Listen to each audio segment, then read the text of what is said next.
Eh, sino gagana magtrabaho, sir? Eh, 3 months na kami hindi nasahod. Buti nga 3 months lang eh. Dapat sa inyo, 1 taong walang sahod kasi wala naman kayo mga silbi. Eh, kung ganun pala, bakit kami mag-stay dito? Kaya siguro nalulugi tong company dahil sa inyo. Naku sir, hindi yan totoo. Guys, meet Marimar. Galing siya abroad and plano niya magtayo ng business dito sa Pilipinas. Kita lang naman tayo na 100M sa first quarter natin!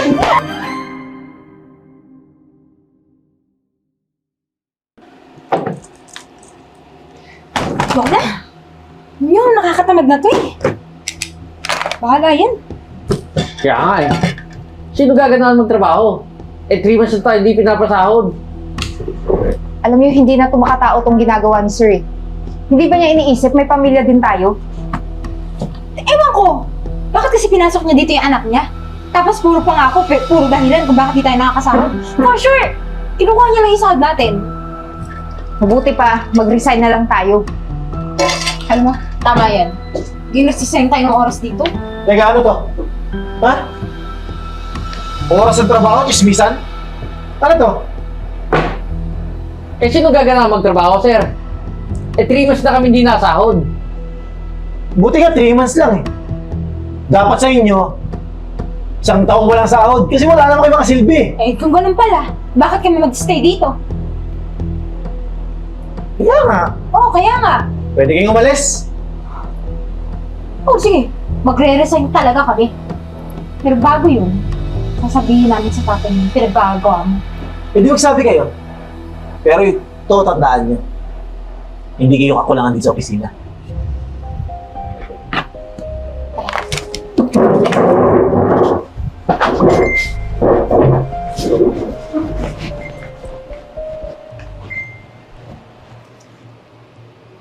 Oh, yung ginagawa niyo dito, hindi ko naman kayo pinatawag.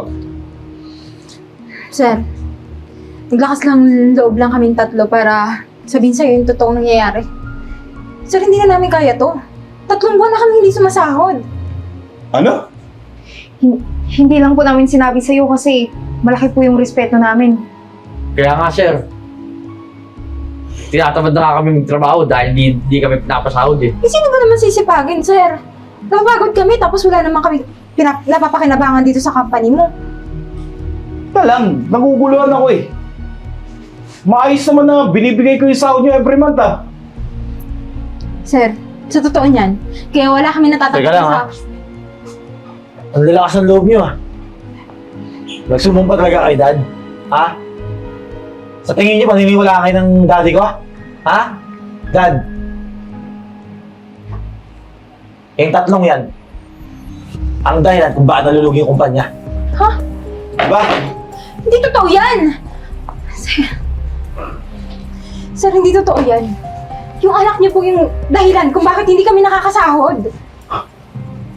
Sa lahat ng tao dito, yung anak ko pa ang pagbibintangan niyo? Sir, kayo. Eh, sir, totoo naman eh. Alam niyo, kaya siguro nalulugi tong company dahil sa inyo. Naku sir, hindi yan totoo. Andito to. Mabuti pa siguro. Kunin niyo na lahat ng gamit niyo. Eh sir, ang tagal na namin nagtatrabaho dito mula nung pinasok mo yung anak Okay, ko. tumigil ka na. Ha? Sa mga kinuha nyo, ha? Dapat nga makulong pa kayo eh. Ang dami yung nakaw dito. Wala kang ebidensya. Wala. Sige, magkasama tayo. Tingnan natin kung saan kayo abot. Umalis na tayo.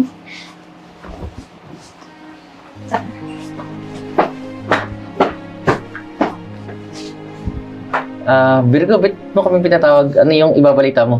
Kaya nga, may nahanap ka na bang trabaho para pasukan natin? Wala. Ayoko na magtrabaho.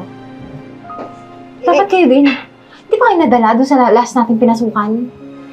Alam mo, pag may mga ganyan, may mga amo, inaabuso lang tayo. Eh, ano gagawin natin? Wala na tayong pera. May naisip ang plano. Total, ikaw, Jeboy, magaling ka sa computer, di ba? Ikaw, Eden, magaling ka sa finance. Tapos ako, magaling ako sa marketing. What if bumuo tayo ng sarili nating company? teka lang, wala na akong pera pang punan eh. Kaya nga, tsaka kung gagawin natin yun, malaking pera yung kailangan natin. Huwag kang mag-alala. Hindi ko naman kayo pagpupuntahin dito nang wala akong balay. May kilala kang investor. Guys, meet Marimar. Galing siya abroad and plano niya magtayo ng business dito sa Pilipinas. Hindi pa kilala mo ang sarili mo. Hi guys! So actually, matagal na talaga kami magkaibigan ni Ceci Virgo. I'm sorry. Si Jeboy and si Eden. Hello! Nice to meet you. Nice to meet you! Yun na nga, saka sabi ko lang na matagal na kami magkaibigan ni Ceci at saka malaki yung tiwala ko sa kanya. Kaya, actually, need ko talaga ng tulong kasi hindi ko alam kung paano sisimulan yung itatayo kong business or negosyo kasi meron kasi ako naipon. Kaya kinakailangan ko ng tulong. Hindi ko kasi alam kung paano palaguin ito eh. So ano? G ba kayo dyan?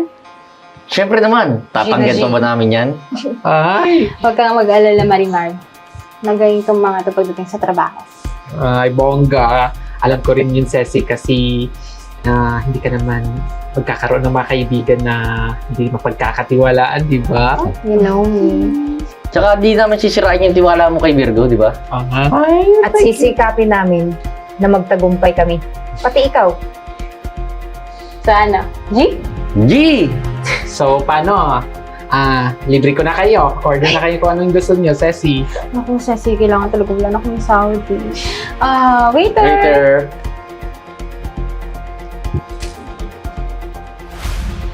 Oh, parating daw si Madam Marimar dito ngayon. Oo, may babalita nga daw siya eh. Ay, for sure yan. Kasi ang ganda ng sales natin this month. Good morning, everyone! Good morning, ma'am. Good morning! So ngayon, I have good news. Excited na ba kayo? Siyempre naman po.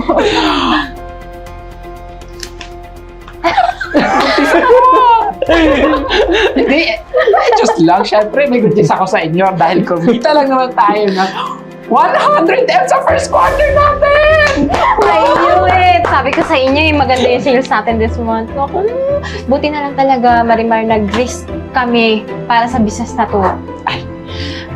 Huwag kayong mag-thank you sa akin kasi lahat ng to, pinaghirapan nating lahat and we all deserve it. Guys, so palakpakan natin yung mga sarili natin! So, ibig sabihin, ma'am, pwede tayo mag-celebrate? Ay, sure! I will treat you all! Gusto ko Japan, ha? Ay, no worries, Ceci! Hoy, tayo wala tayong kalimutan kahit marami na tayong pera, huwag tayong masisilaw True! Siyempre naman. Pero lang yan eh. So guys, ganito ha, kasi meron tayong paparating na mag-a-apply. So, antayin na lang natin na makapunta dito para ma-interview ko. Sige po, ma'am. Good morning po. Marimar?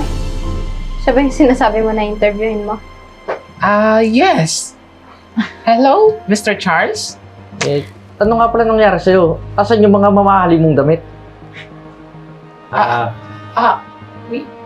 I guess something wrong with... Kilala nyo? Yes po. Ceci, siya lang naman yung dahilan kung bakit kami nawala ng trabaho. Nga pala. Hindi ko akalain na magiging successful kayo. Akala ko bali-balita lang na nandun na kayo eh. Totoo niyan. Baka sakali kasi ako na matanggap niyo. Kasi, ang dahil sa akin, nalugi yung kumpanya ni Daddy. Ano ba tawag doon? Karma. Excuse me? Based on what I heard, I would like to say, nasa initial interview pa lang, bagsak ka na. Kasi ikaw naman pala yung dahilan kung bakit nawala ng trabaho yung mga kaibigan ko dati. Tsaka isa pa, kahit gaano ka katalino tsaka kagaling, hindi na kami magtitiwala sa'yo. Baka ano pang gawin mo dito sa company na pinaghirapan namin. Pero wait, pwede naman siya magtrabaho dito. Pero, wala kang sasahudin. Gusto mo yun?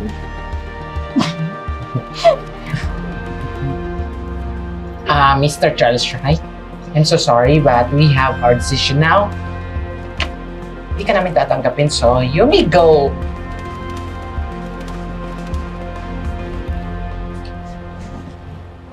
Thank you, Sir Charles. Ikaw talaga, So, ayos ba yun sa inyo na hindi ko tinanggap dito si Sir Charles? Siyempre naman, Sir, ma'am. huwag mo nga sir yun. Si Charles. Alam mo, Ceci, tamang desisyon lang yun. Baka mamaya yung company natin malugi, no? Yeah, so we have an agreement that we made a decision-making final and the court. Alam mo ba, Objection ganun and talaga, objection. Ceci? May pera ka, tapos kami nagpatakbo nito. Yeah. Tara na, mag-celebrate tayo. So the end of the story, so we have to exit now, each and every one of us. So ayun na nga, sa mga suki naming manonood, maraming salamat po sa pagtangkilik at patuloy na panunood dito sa POTG Studio. POTG Studio po, inuulit ko po kasi marami po pag nakakasalubong namin, sinasabi nila napapanood daw kami sa POTG. Ayusin nyo naman pagbasa, hindi POTG yan. Ay, POTG. Bakit kami pinatayan ng alaw? Hindi na mamigay yung camera ko. We are not. Hindi kami ibon, ha?